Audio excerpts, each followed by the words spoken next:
The views and opinions expressed on the following program do not necessarily reflect the views or opinions of Nash Community College, the Board of Trustees of Nash Community College, or the North Carolina Community College System. Oh, I'm sorry. Did I break your concentration? Anything for my princess. I am serious, and don't call me Shirley.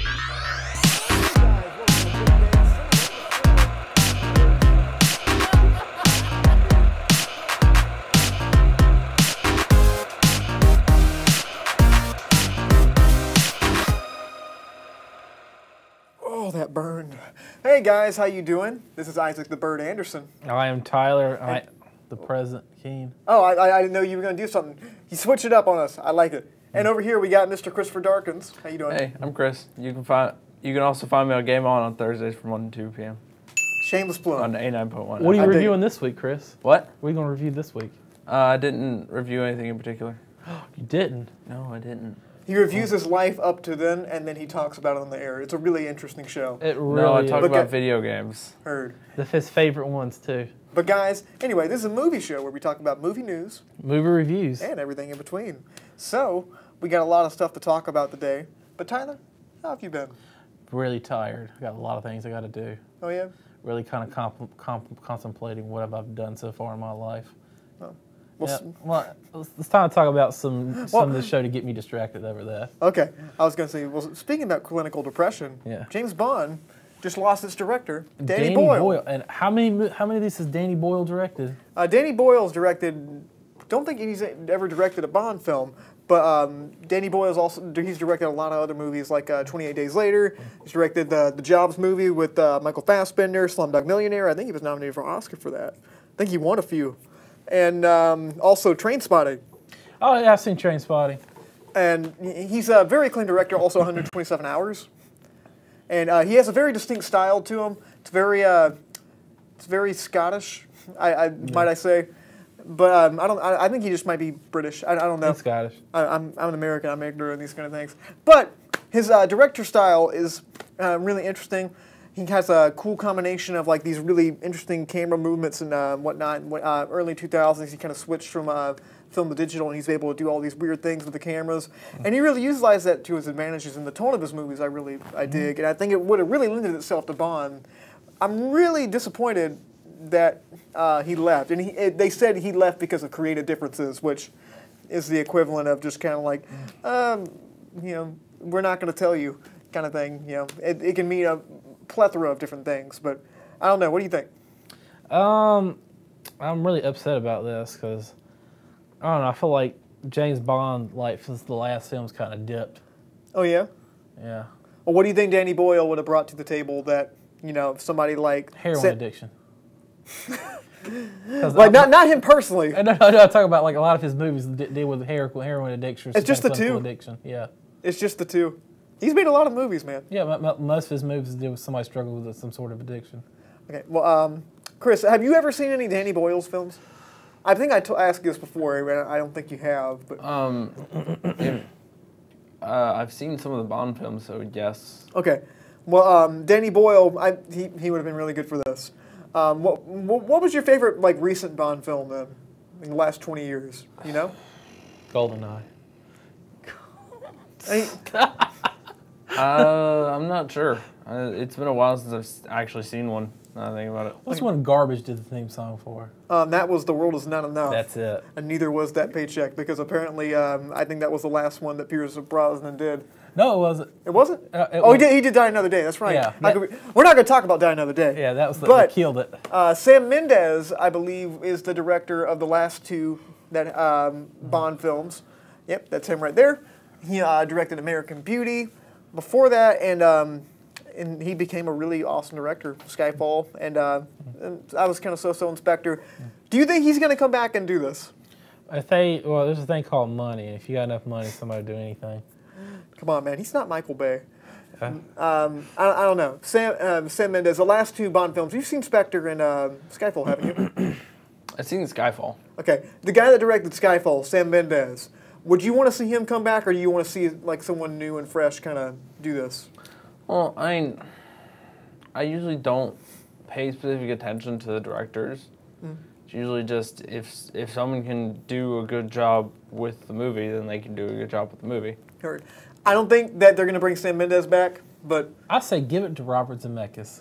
that's never going to happen. Why not? It would be really interesting. I don't think he would lend himself to Bond like that. But anyway, yeah, whoever gets it, wish you the best of luck because it's Bond 25, it's the 25th one. It's a big number. Come on, Zemeckis, step in, man, step in. Well, speaking about stepping in, Hold the Dark trailer just came out. Oh, and it looks odd. Well, it's a Netflix film directed by Mr. Jeremy Saulnier.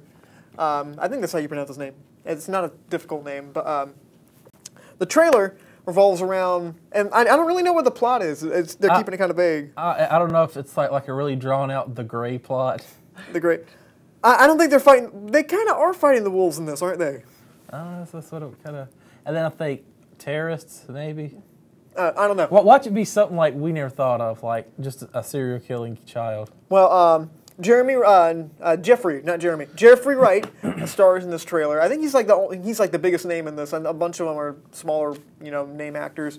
But basically, somebody gets taken by wolves. Jeffrey Wright is out there, and he's got to like fight something. And there's some weird people in the dark. They're gonna get you, and yeah, that's the plot. I'm not necessarily like pumped about like knowing the plot and everything. I'm more excited that the guy directing it, Jeremy Saulnier. He's a fantastic director. I love his movies. For those that don't know, he also directed a movie called Blue Ruin and another movie called Green Room that starred Anton Yelchin, I think his name was, right before he died. And it was an awesome movie. Patrick Stewart's in that movie also. I'd highly Is it one about Nazis? Yeah, it's about the Nazi, the skinhead club and someone gets murdered and they get stuck in the green room. Gosh, how many Nazi movies did Anton Yelchin do?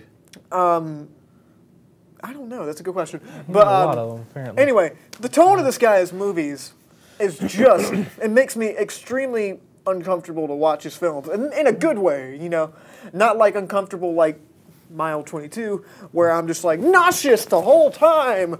But this one's more like, I'm nauseous because the story is really like messing with me and the imagery is really disturbing. Oh, I bet. Like I had to sit through movie 43, 41. It wasn't like that. Like it wasn't bad. It looked cringy.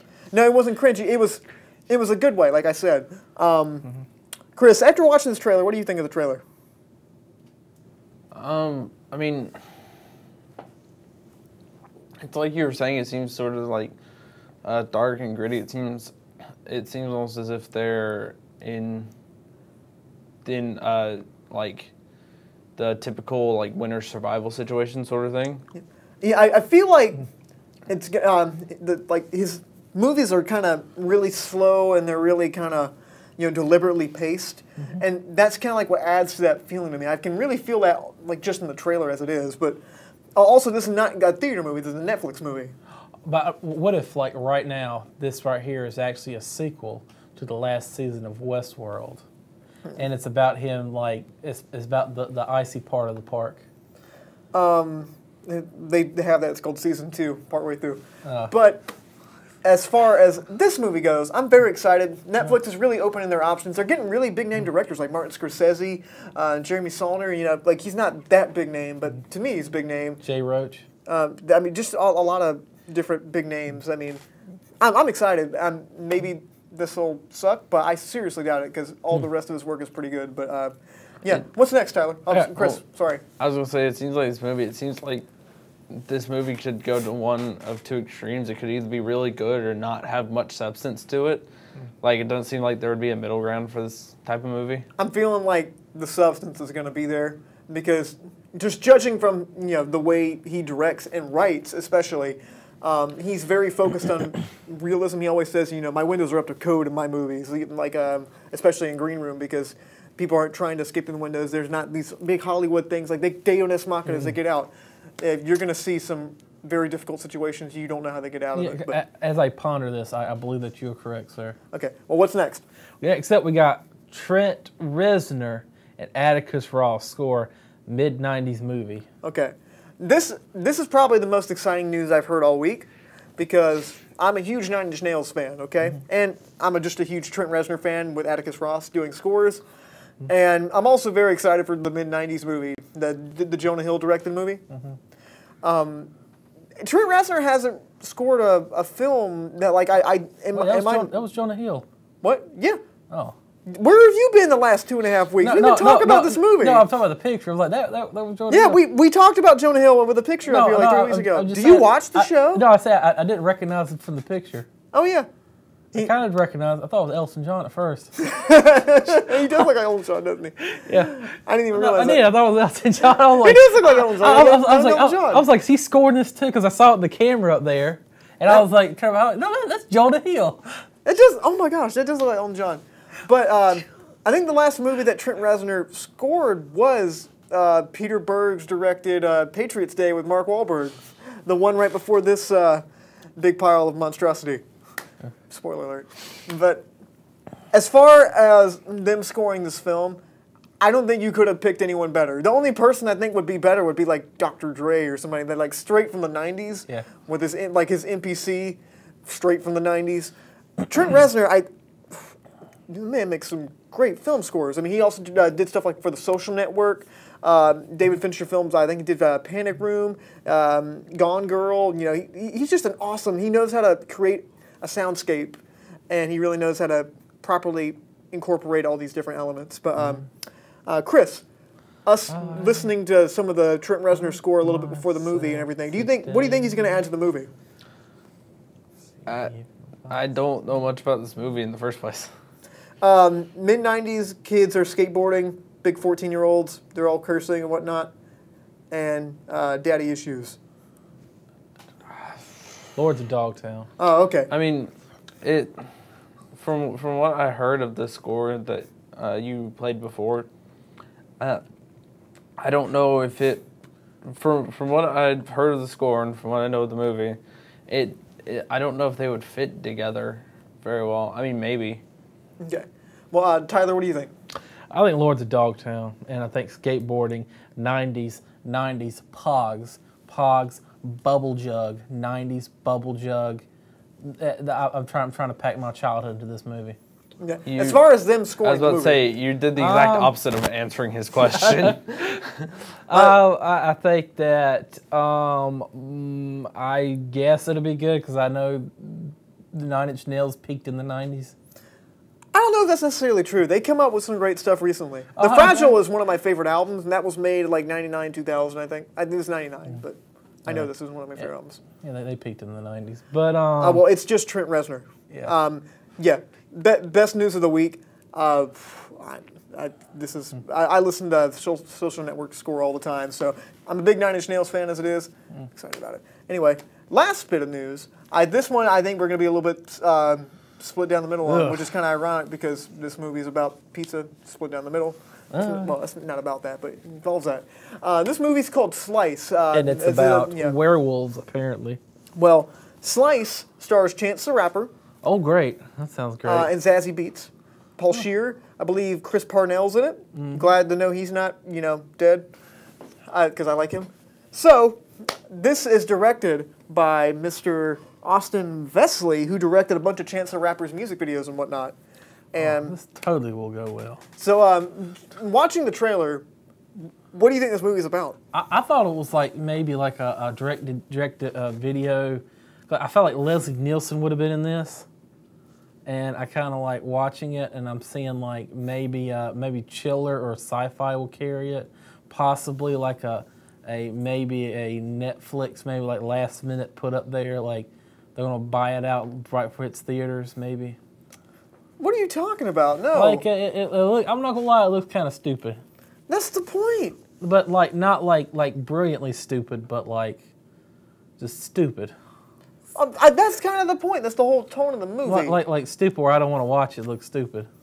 Well, I mean, again, like maybe CW or like maybe what was it UPN maybe gave them like the budget for it before it went bankrupt. I couldn't disagree anymore. I agree the plot is silly and stupid, but I think that's the purpose of it.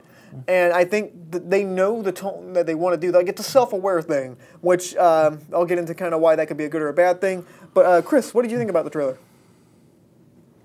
I mean, I think kind of what Tyler was thinking, but like in the other direction. I think it, like, the film and everything looks stupid, but like could end up being in a good way, because those movies, like you're saying, with that self-awareness, often end up coming out to be really good, funny movies.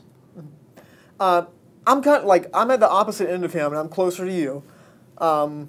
The reason why this can go either way, as far as good or bad, there's a lot of these movies that are like, we're going to be kooky, self-aware, funny, like we're doing the crazy things, vampires, you know, portal to hell, oh no, people's eyes are bulging out, oh no, Good, you know. good examples of this would be Spaceballs and Quest for the Holy Grail.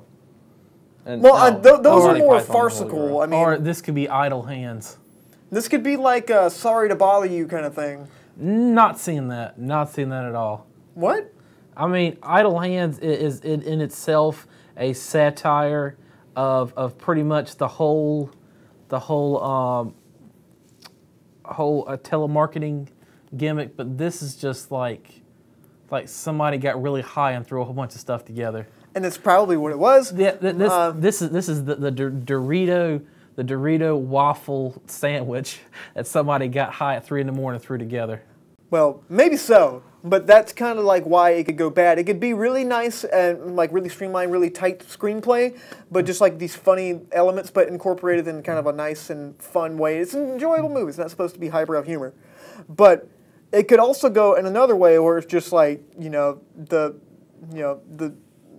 what was it called? The fourth meal, the Taco Bell fourth meal menu of movies, where it's just like nothing of substance in this, but it's there, it's crap, you can get it, and it's thrown together. See, I'm just worried that in the international release, it's going to be like in Germany and other countries, Scary Movie 6. Yeah, I don't think it's not quite farcical like that. Like, I think it's still based in a reality. I feel like Lindsay Lohan would have had a cameo in here somewhere. So would Charlie Sheen. I don't think it's going to be that kind of movie. Another big concern about this, the guy, I don't think he's ever directed a film before. I think he's directed maybe some short films. He's directed a lot of music videos. I don't want this to be an hour-and-a-half long music video of just cool shots. Yeah. I want this to be an actual good story. Paul Scheer's in it. Are you telling me you don't listen to be a Michael Bay film? I just want this to be a quality film that I can get invested in. Yeah. No matter how silly the elements are. Chance the Rapper, hope you do good in it. You know, I've never seen him act in anything else, but I don't know. You guys have any comments, questions, or concerns about anything that we've talked about today, you can leave a comment at facebook.com/edu. Nope. You always say that. How long have we done the show? I always say EDU, so I don't really hear what you say. Yeah, it's facebook.com/studio67ncc. NCC, that's it. Come on. You should know this. I don't really know it. Okay, well, you should. Like, I struggle to find our webpage. Okay. It's got the EDU in it. What are you talking about? Anyway, guys, I'm going to educate Tyler about how to find the show that you're watching right now. And we're going to take a really quick break, but when we come back, we're going to talk about the best movie themes. Songs. Ooh. We'll be right back. They say the music soothes the savage beast. But I don't know about that.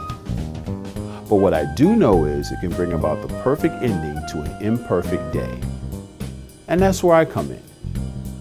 My name is Stuart the Nighthawk Hawkins, and I host Big Bang Radio's The Wind Down. Smooth jazz designed to help you relax from your busy day. That's The Wind Down. Mondays and Thursdays from 8 to 10 p.m. on Big Bang Radio.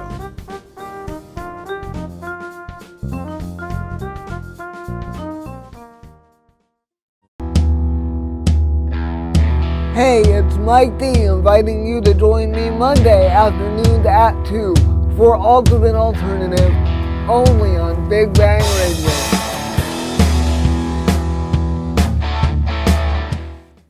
Amen. Guys, how are you doing? This is Isaac Anderson. This is Tyler, the I Am Present King. The I Am Present King. Yeah, I am present. Ugh.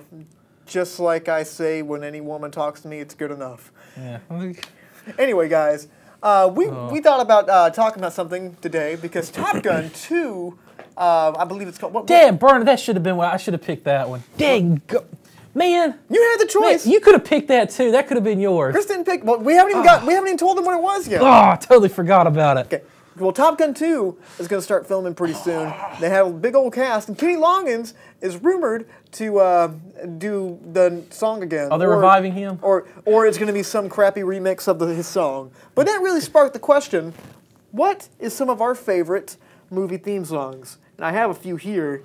But Tyler, why don't you go ahead and tell me, because Chris doesn't have one. Oh, I'm going to go ahead and give you Chris. The one Chris should have got should have been Top Gun. Okay, I don't have Top Gun on here. Highway to the Danger Zone. I haven't even seen it. Well, Yeah, you've heard it. You've heard it. Everyone Yes, has I've heard it. You've heard the song. Everyone has heard this song. Be quiet and get the yours, okay? Okay, so it's Highway to the Danger Zone. I can't believe I forgot about it. As soon as you said it, I'm like, I should have picked that one. What did you pick? I got the Deadpool movie theme song. Okay. Well, can you tell everybody what the Deadpool theme song is? I have a little clip here, but set it up.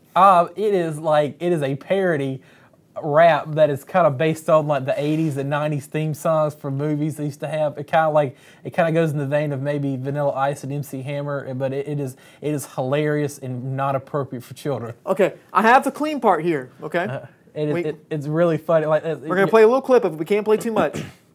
Okay.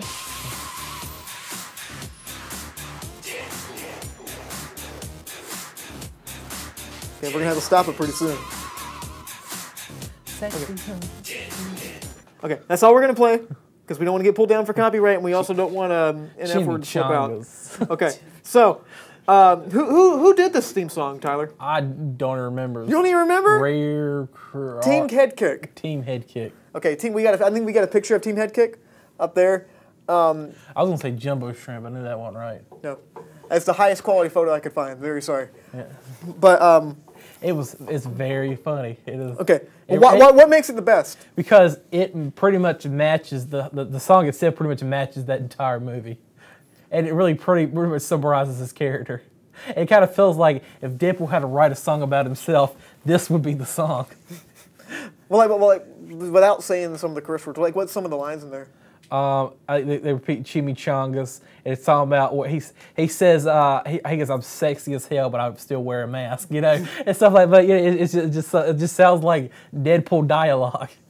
It was pretty good. It matched the tone of the movie. And I believe that there is a chorus, but I cannot say what the chorus is. No, we can't. You can't say the chorus. It is hilarious. Like when I was sitting in the theater, because they do the whole kind of montage because they only play it during the montages that he has in the films, and my nose started running. I was trying not, because people were watching and laughing. I was trying not to scream laugh because it was so funny.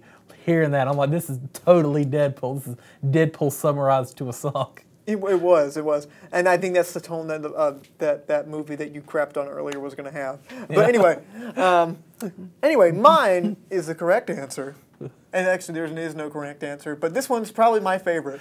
It's the Ghostbusters theme song. Sir, give me the history of the Ghostbusters theme song and the lawsuits that followed it. We're going to talk about that right now. So, dude, I already know this. I know. Well, I have the facts pulled up so I don't get anything wrong. All right. Okay. So. No, you got Wikipedia pulled up. That's called the facts. That's called the facts, man. That is not facts, sir. It's called the facts. You're fake news, buddy. I'm not fake news, sir. That is fake. I know the story. Facts. I just want to make sure I get it right. Okay. Okay. So this theme song was done by Ray Parker Jr. No, sir, it was not. Well, it's sang by him. It was written by. Let me tell my own story. I'll let you go. I'll let you go there. Okay. Well, that was a big old lawsuit, but we'll talk about the lawsuit in a second. The theme song you know and love, Ray Parker Jr.'s voice is on it. How about we put that? Is that okay? Yeah, Billy D. Williams. Yeah, he does look like Billy D. Williams.